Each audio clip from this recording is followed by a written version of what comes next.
Hello दोस्तों। आज हम डिस्कस करने जा रहे हैं राजनीति विज्ञान यानी पॉलिटी का। अभी तक के जो क्वेश्चन पूछे गए हैं बिहार बोर्ड में, उन्हें मैं चैप्टर वाइज कंप्लीट करवा रहा हूँ। और ये क्वेश्चन 2011 से लेकर 2024 तक के हैं। ठीक, मैंने फर्स्ट अध्याय का आपका पूरा क्वेश्चन आंसर डाल दिया है पहले ही। अब मैं सेकंड चैप्टर का मैं डालने जा रहा हूँ। और आइए इसमें देखिए पहला क्वेश्चन क्या है। कहता है भारतीय संविधान में अनुच्छेद 19 के विषय में लिखे। यानी कहता है कि भारतीय संविधान जो हमारा संविधान है भारत का, उसमें आर्टिकल 19 में क्या लिखा हुआ, कौन कौन से विषय के बारे में लिखी गई है। तो लिखेंगे अनुच्छेद 19 में नागरिकों को 6 मौलिक अधिकार दिए गए हैं। मौलिक अधिकार कहते हैं विचारों की अभिव्यक्ति की स्वतंत्रता, यानी अपने विचार को अभिव्यक्त वो कर सकता है, बता सकता है। आगे है शांतिपूर्वक ढंग से सभा करने की स्वतंत्रता, यानी सरकार के खिलाफ अगर कोई काम अच्छा नहीं लगा, सरकार की कोई नीति पसंद नहीं है, तो क्या है, शांतिपूर्वक सभा कर सकते हैं, उनकी पूरी छूट है। इसके अलावा कुछ धार्मिक सभा करना हो, कोई बड़ा काम करना हो, उसके लिए वह सभा कर सकते, कोई इसमें रुकावट नहीं आएगी। आगे है संघ बनाने का स्वतंत्रता, यानी संघ हम लोग बना सकते हैं। आगे है पूरे भारत में स्वतंत्रता पूर्वक घूमने की स्वतंत्रता, यानी हमारे संविधान में हम कहीं, हमारे संविधान में लिखा हुआ है कि हम भारत में कहीं भी जाकर घूम सकते हैं, कोई प्रॉब्लम नहीं है। आगे कहता है किसी भी स्थान पर निवास करने की स्वतंत्रता, यानी भारत में हम किसी भी जगह से किसी भी जगह पर जाकर रह सकते हैं, इसमें कोई प्रॉब्लम नहीं है, ये हमें आज़ादी दी गई है। कहता है कोई भी पेशा हम चुन सकते हैं, ठीक है ना। इसके अलावा हम कोई भी व्यापार कर सकते हैं, व्यवसाय कर सकते हैं, उद्योग करने की हमें आज़ादी दी गई है। ठीक है, ये हमारे संविधान की विशेषता आर्टिकल 19 में लिखा हुआ है। आगे है जिला परिषद के 3 कार्य। तो बहुत ईजी है, एक याद कर लेंगे इनको तो बार बार आसान होगा लिखना। और भी कार्यों को, यानी नगर पालिका होगा, ग्राम पंचायत का, थोड़ा बहुत सबका मिलता जुलता है। कहते ग्रामीण क्षेत्रों में विकास कार्यों की योजना बनाना, यानी ग्रामीण क्षेत्र कैसे विकास करेगा उसके लिए वो क्या है, योजना प्लान बनाएगा। कहता है शिक्षक वो शिक्षा देखेगा, स्वास्थ्य क्या है, स्वास्थ्य देखेगा, और स्वच्छता सेवाओं का संचालन करेगा, यानी अपने ग्रामीण क्षेत्रों में वो शिक्षा का स्तर देखेगा, यानी शिक्षा कैसा चल रहा है, लोगों की स्वास्थ्य सही है फिर नहीं है, और क्या है, साफ सफाई है कि नहीं ग्रामीण क्षेत्र, ठीक है ना। अगर सड़क बनवाएगा, ठीक, पुलों का निर्माण करवाएगा, ठीक, और अन्य बुनियादी ढांचे का निर्माण और रख रखाव करेगा। जो बनाएगा पुल, सड़क और अन्य बुनियादी ढांचे, कुछ पार्क वगैरह, वो क्या उसका रख रखाव भी है करेगा, ठीक है ना। आगे कहता है भारत को गणराज्य क्यों कहा गया है। भारत को गणराज्य क्यों कहा गया है।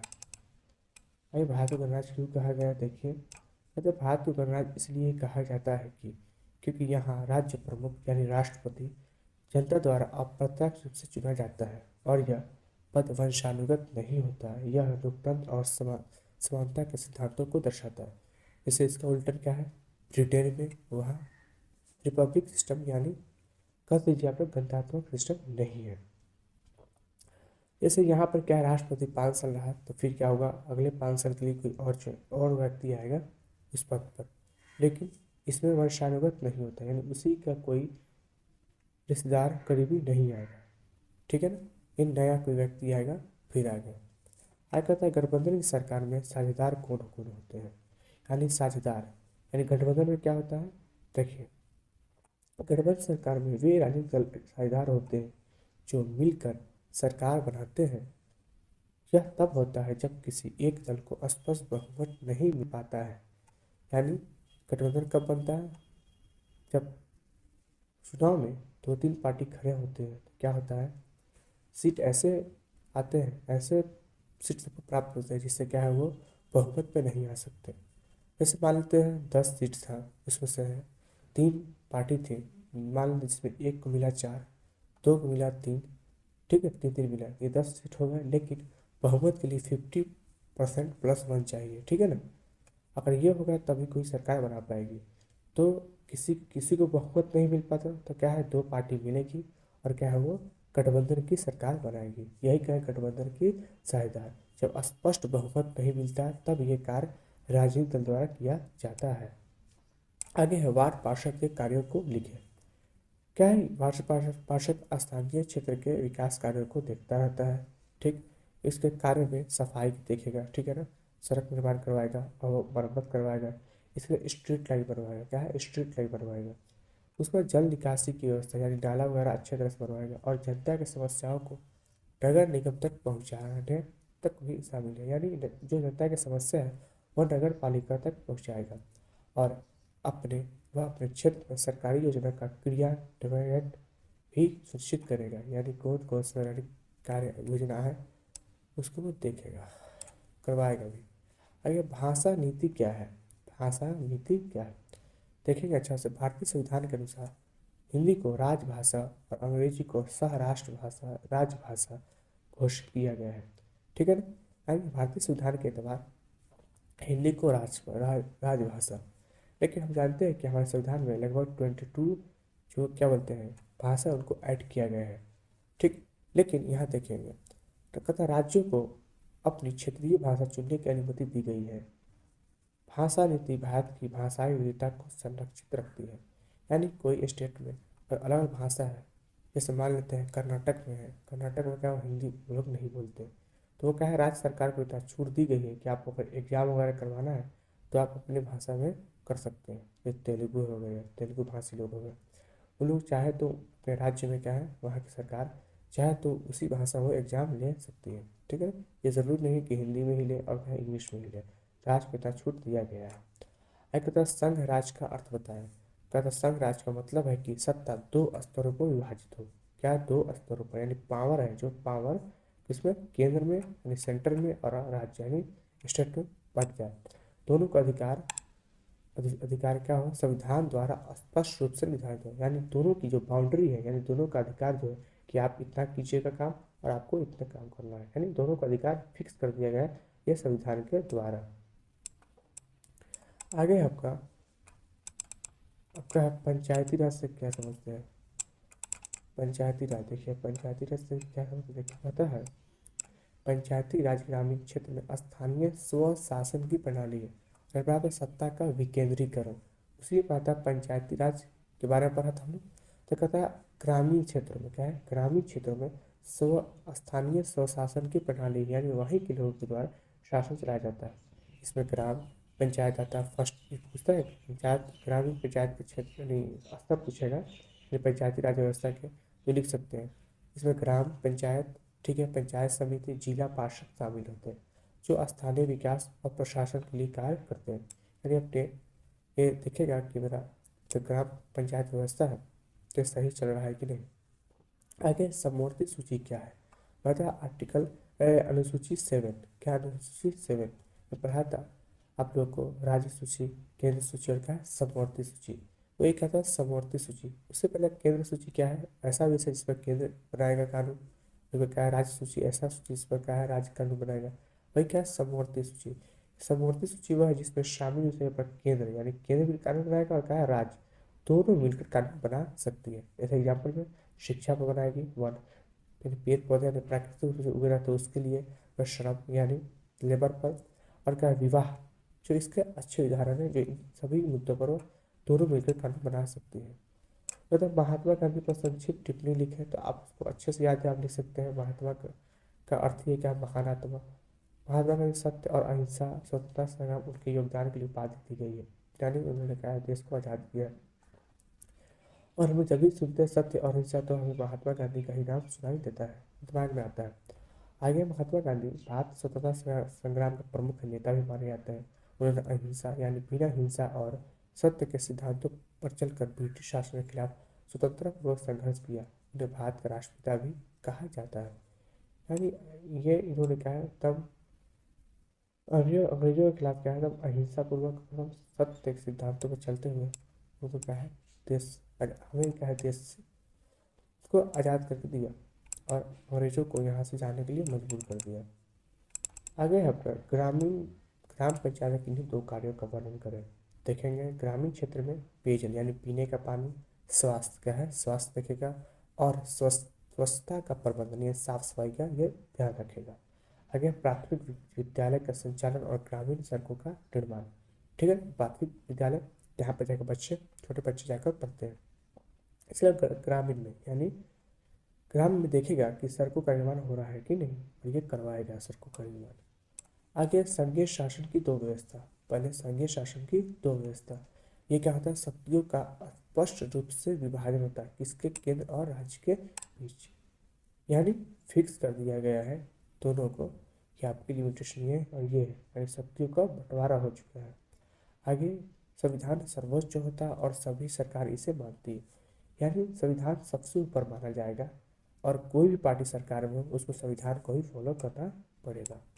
ठीक है ना। आगे कहता है केंद्र शासित राज्य क्या है, आइए केंद्र शासित राज्य देखेंगे। कहता है केंद्र शासित राज्य क्या है।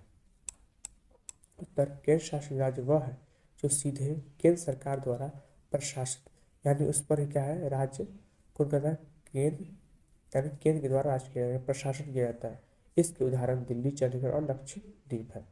ऐसे 8 है, आप चाहे तो उसको रिकॉल कर सकते हैं 8। जैसे जम्मू कश्मीर है, लद्दाख है, उसके क्या आपका चंडीगढ़ है, ठीक है, दिल्ली है आपके, दमन द्वीप एंड दादर हवेली है, उसके क्या पुदुचेरी है आपके, क्या लक्षद्वीप है जो द्वीप है, यानी एक छोटा सा द्वीप है, और एक अंडमान निकोबार है। ये आपके 8 केंद्र शासित प्रदेश है अभी फिलहाल में। यानी क्या यहाँ पर मुख्यमंत्री का सिस्टम नहीं होता है, यहाँ पर सिर्फ केंद्र सरकार डायरेक्ट यहाँ पर शासन करती है। आगे नगर निगम के 2 कार्यों का वर्णन करें। यानी क्या कि ये अपने शहर की सफाई करेगा, वहाँ पे जल यानी पीने के पानी की आपूर्ति भी करवाएगा और सीवेज व्यवस्था को सुनिश्चित करवाएगा, यानी नाले वगैरह की व्यवस्था सही करवाएगा। आगे सड़क बनवाएगा, स्ट्रीट लाइट लगवाएगा और पार्कों का निर्माण करेगा।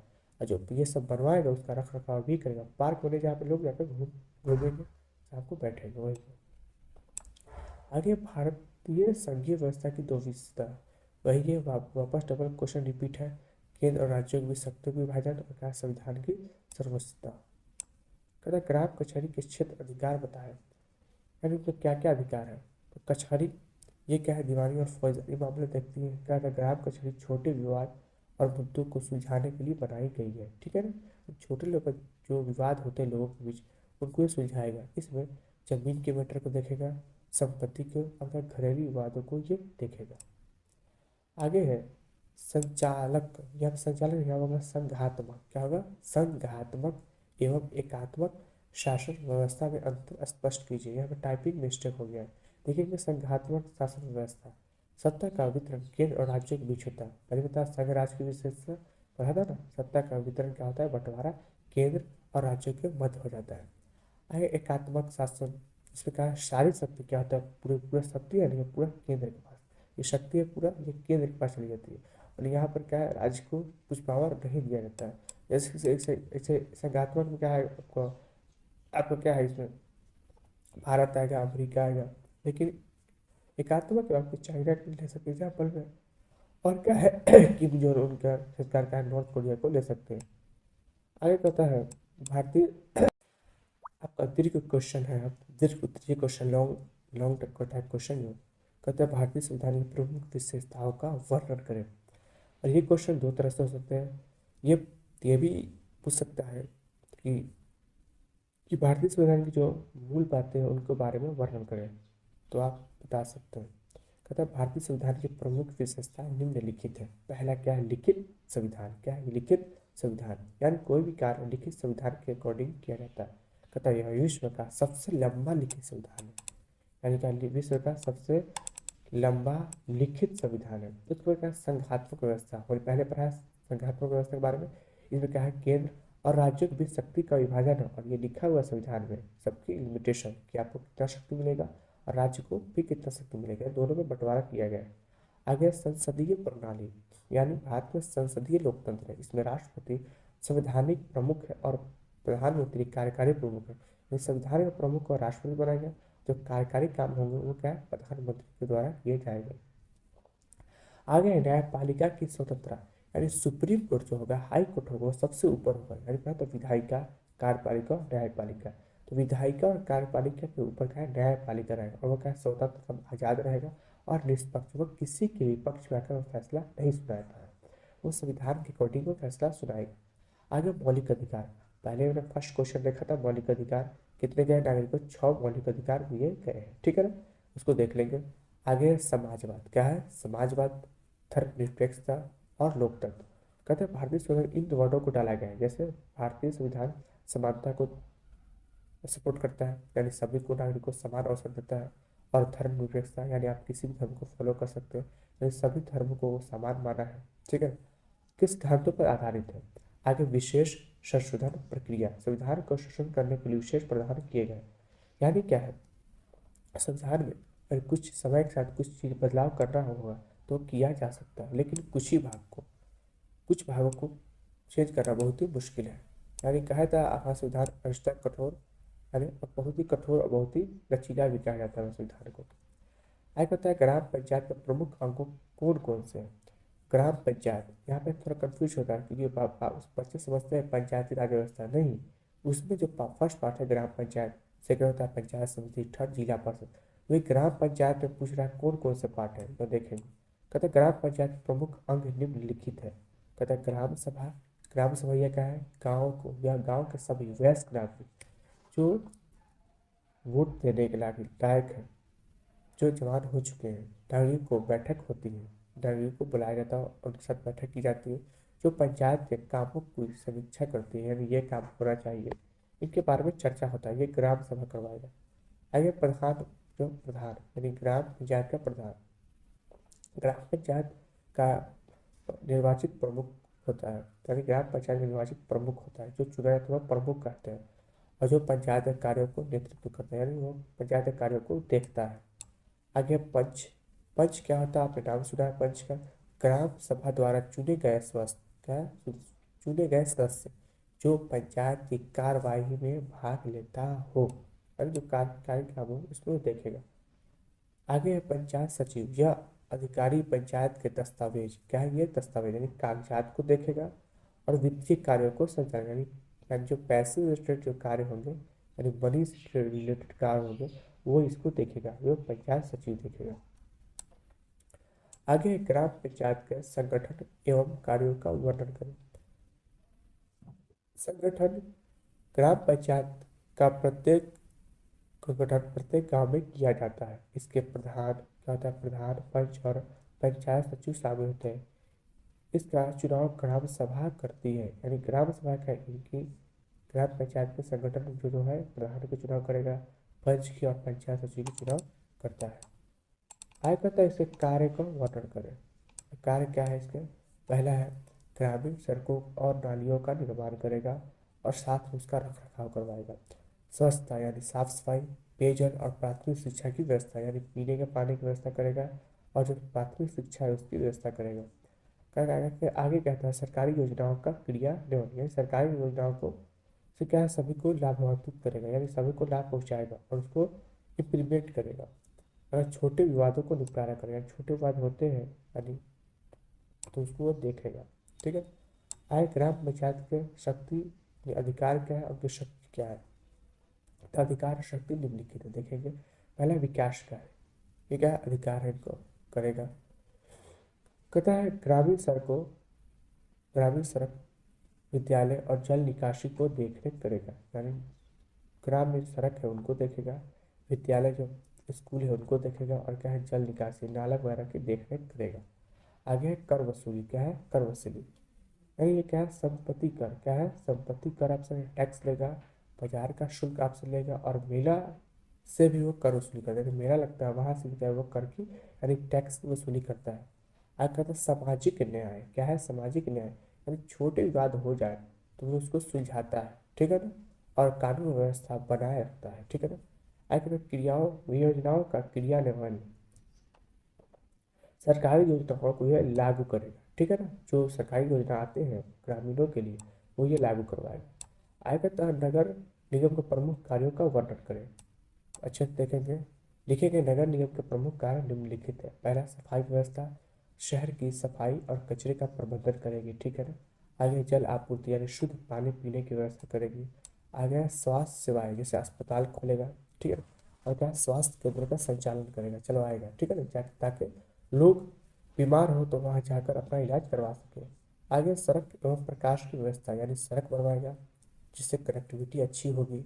और क्या है, स्ट्रीट लाइट लगवाएगा यानी जो सड़कों पर लाइट लगी रहती है रात को वो लगवाएगा, ठीक है ना। आगे का बाजारों की देख रेख यानी बाजार और पार्कों का प्रबंधन करेगा, उनको देख रेख करेगा, ठीक है ना। आगे शहरी योजनाओं का क्रियान्वयन तथा स्मार्ट सिटी बनवाएगा और आवास योजनाओं का संचालन यानी लोग किस प्रकार का घर बनाएंगे, कैसे रहेंगे, वो उनका देख रेख करेगा। आगे आपका भारतीय संघीय व्यवस्था की विशेषताओं का वर्णन करें। पहले मैंने दो विशेषताओं को वर्णन कर चुका था। कहता है भारतीय संघीय व्यवस्था की दो विशेषता है, द्विस्तरीय सरकार यानी केंद्र और राज्य की शक्तियों का विभाजन। यानी कहने का मतलब है ये कि व्यक्ति एक है, उस पर शासन दो व्यक्ति के द्वारा किया जाता है, दो स्तर द्वारा किया, जैसे एक केंद्र के द्वारा और क्या है राज्य के द्वारा। जैसे मैं बिहार का व्यक्ति हूँ तो मुझ पर बिहार सरकार का भी शासन है और क्या है केंद्र सरकार का भी शासन है, यानी द्विस्तरीय सरकार होती है। आगे संविधान की सर्वोच्चता यानी पहले बता चुका हूँ, भारतीय संघ व्यवस्था में क्या है सबसे ऊपर संविधान को रखा गया है। विधायिका, कार्यपालिका और न्यायपालिका, सबसे ऊपर न्यायपालिका को रखा गया है। यानी सरकार क्या है संविधान के अकॉर्डिंग ही चलेगी। अगर शक्ति द्वारा शक्ति विभाजन यानी संविधान में लिखा हुआ केंद्र, राज्य और समवर्ती सूची का प्रधान है, यानी अनुसूची आपकी जो 7 है उसमें सभी को अधिकार दे दिए गए हैं, यानी केंद्र को इतना अधिकार है, राज्य को इतना अधिकार है, समवर्ती सूची में दोनों को मिलाकर जो विषय बनाएंगे उनका अधिकार दिया है कि इन विषय का आप बना सकते हैं कानून।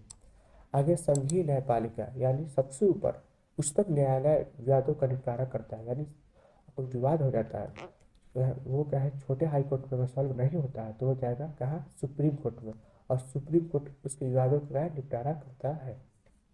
आगे क्या है लचीला कठोर प्रणाली का मिशन, यानी कहने का मतलब है कि कहा जाता है संविधान संविधान शासन प्रक्रिया आंशिक रूप से कठोर और लचीली, यानी कुछ इसके ऐसे पार्ट्स हैं जिसको चेंज करना बहुत ही मुश्किल है और कुछ पार्ट ऐसे हैं जो समय के साथ चेंज किए जा सकते हैं। आया ग्राम कचहरी के गठन एवं शक्तियों का वर्णन करें। गठन कैसे होता है ग्राम कचहरी का, ग्राम कचहरी का गठन ग्राम पंचायत के अंतर्गत किया जाता है। इसमें सरपंच क्या होता है, सरपंच और 5 सदस्य शामिल होते हैं जिन्हें ग्राम सभा चुनती है। ठीक है, पहले पता था ग्राम सभा के बारे में, वो इसको चुनती है किसको, ग्राम कचहरी को। और ये करता क्या है, कहता है शक्ति से क्या है शक्ति, ये कहता है छोटे आपराधिक मामलों को निपटारा करेगा, ठीक है, छोट मोट जो हो जाता है लड़ाई वगैरह उसको देखेगा। आगे जमीन जो विवाद है उसको देखेगा, संपत्ति के विवाद को देखेगा, ठीक है ना, और घरेलू विवादों का समाधान ये करेगा।